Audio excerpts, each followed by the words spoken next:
In today's video, I'm going to show you how to compress PDF file size. So first things, I'm going on Google. You can follow my video.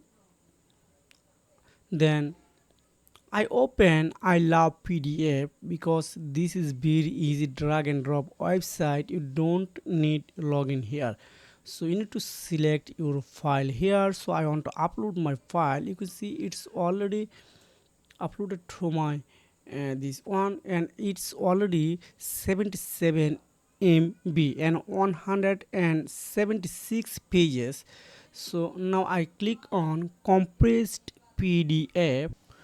Wow, my work is completely done. So I need only download this file from here. Now click on here. You can see your PDF file. That's mean my PDF file before the compress 77 MB and now it's 37 MB. It's maybe less than 50%. So now click on download. That's it. So this is a method how you can compress your PDF file.